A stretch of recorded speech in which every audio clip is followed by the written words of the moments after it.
Mga kamutya, ito naman, good afternoon po sa ating lahat. Ito naman po ang tinatawag na Sagrado Corazon. Ang ang ano naman po nito, marami po, pangkalahatan din po itong protection. Maganda din ito sa business o sa mga pagbibiyahe mo kasi ito po ay protection. Halimbawa, merong mga panganib na darating, ikaw po ay ilalayo ng kapangyarihan ng buto na to. Ito po ay bunga ng tinatawag na Sagrado Corazon.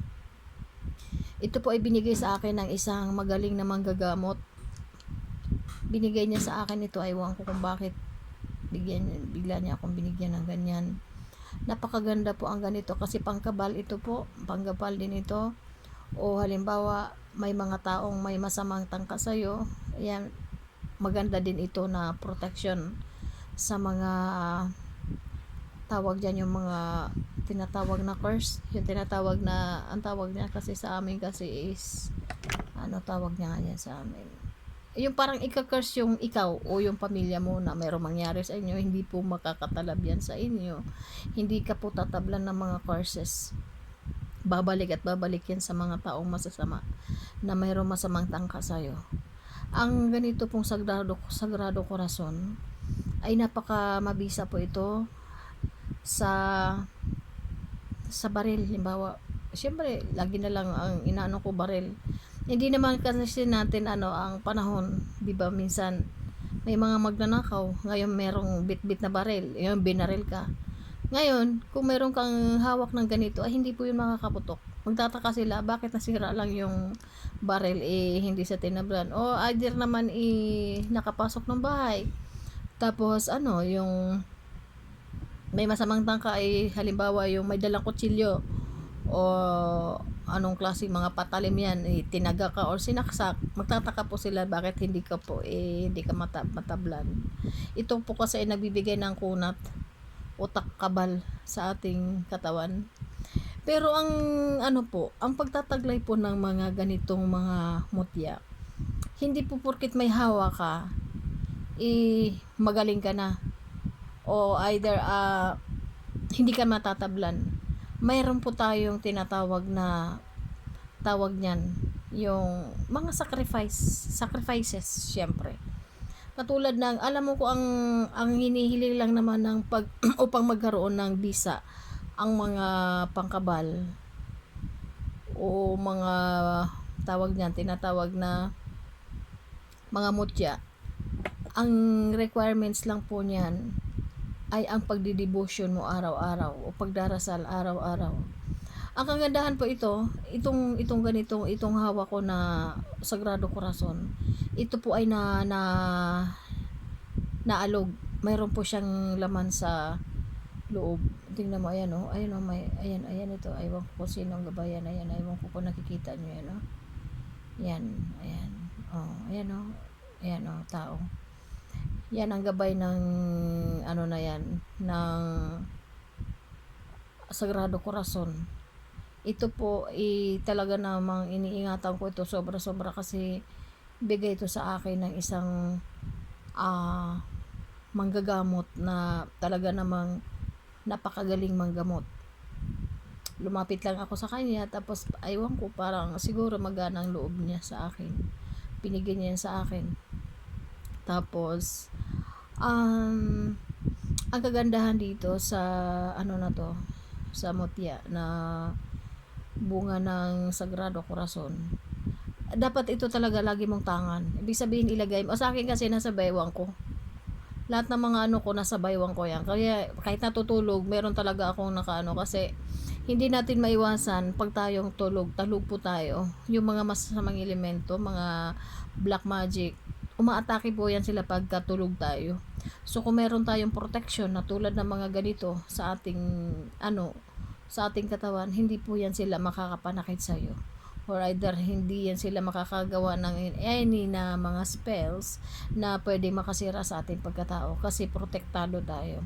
Ang kagandahan po dito po, kung bakit po ang isang mga mutya o klase ng anong klaseng mutya may hawak ka, ito po ay nagiging powerful kung tayo po ay mayroong devotion araw-araw.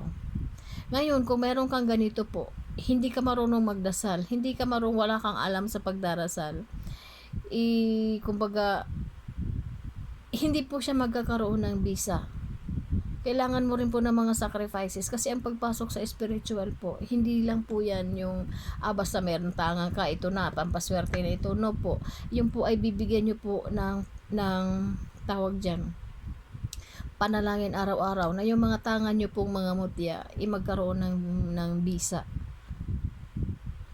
Na yung mga ganitong kaswerte ko lang kasi nga yung na yan, Sagrado Corazon ko na yan, binigay sa kanya ng matinding manggagamot. At po siya? Nakalog po yan. O, tingnan mo, nagalaw, grabe ang power niya. Bigla siyang, nagalaw siya sa tingnan mo, nagalaw-galaw siya. Po yan? Matagal na yan sa akin. 2 years mahigit. Ayan, mahigit 2 taon na yan sa akin. Binigay niya yan sa akin para daw protection ko. So, tuwan-tuwa naman ako. Kaya nga sa mga nagnanais na magkaroon ng mutya, hindi po ito isang laro lamang. Hindi po yung ang paniniwala mo hati. Ibig sabihin half-half ang paniniwala mo sa isang mutya. Kailangan kung gusto mo magkaroon ng angkin ng mga mutya, mga ganito, kailangan po ng paniniwala. So, ibig sabihin, kung mayroong ka mang hawak na mutya, kung ang ugali mo po mapagmataas, may kayabangan, mahilig manakit ng damdamin ng kapwa, o mayroong ka mga bad vices, kailangan mo pong tanggalin yun. Kung gusto mong maranasan ang buhay spiritual, marami kang dapat na isakripisyo. Una, iwasan ang pagsisigarilyo o mga pag-iinom na sobra-sobra na kumbaga parang sinisira mo na yung sarili mo o pagkatao mo. Iiwasan po yan dapat. Tapos yung pagiging mapagmataas, ang babaguhin mo yon. So, ikaw na po mismo ang mag-a-adjust. Hindi naman kailangan pa ibang tao ang magturo sa iyo paano magkaroon ng tawag doon, kababaang loob. Tayo po mismo. Kasi hanggat ang ugali po natin mapagmataas, hindi maawain, mapanakit sa damdamin ng kapwa, wag ka pong umasa na magkakaroon ka po ng ganitong klaseng mga mutya. Kasi ang ganitong mga mutya po,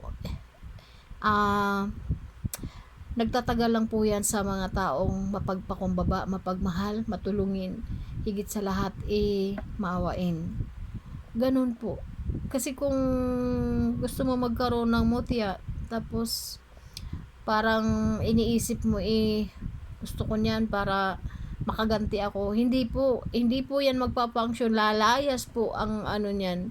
Kung meron man pong nakagabay dyan, lalayas po yan, tas bigla lang po yan mawawasak, mawawala na sa'yo yan.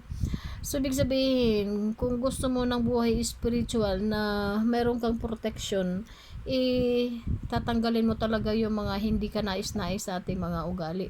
So, ibig sabihin, dapat taglayin natin yung makadiyos na ugali, yung hindi mapanghusga sa mga naniniwala lang. Ngayon, kung hindi mo kayang magbago, hindi mo kayang baguhin ugali mo, hindi mo kayang tanggalin lahat ng mga bisyo mo, edi manatili ka lang po dyan. Panatilihin mo hanggang sa maglaho ang ating buhay. Wala naman pong wala naman po tayong tawag dyan, karapatan na baguhin ang isang tao.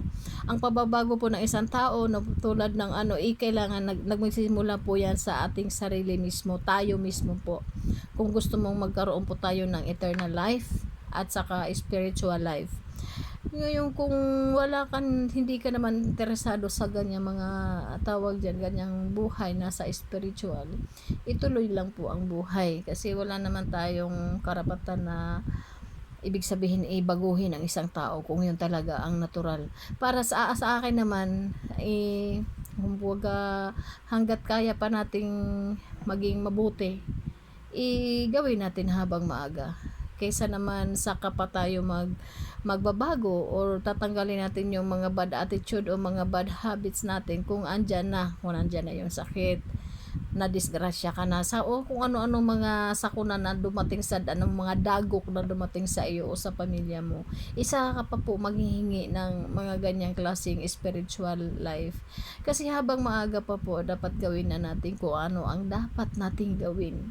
Dapat natin yun nga lang sinasabi, mabuti na yung lagi tayong ready. Ibig sabihin, maaga pa lang, meron na tayong ibig sabihin bala o armas na pangkumbat sa maaaring dumating, tulad halimbawa ng mga sakuna.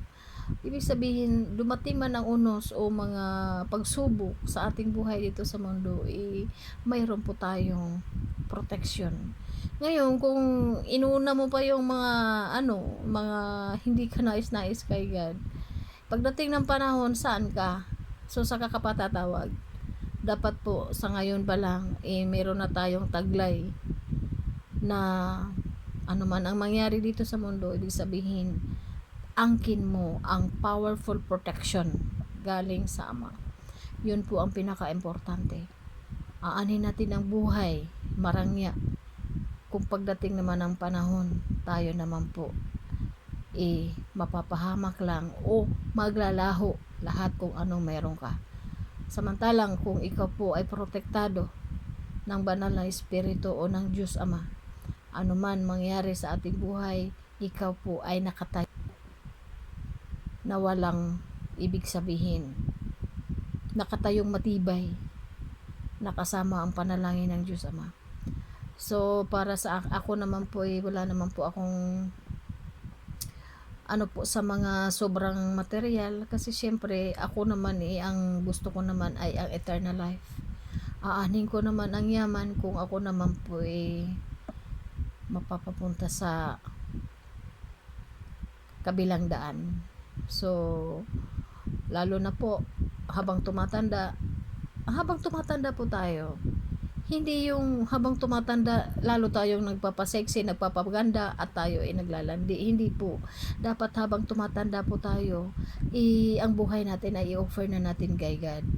Kumbaga, dapat ready na tayo.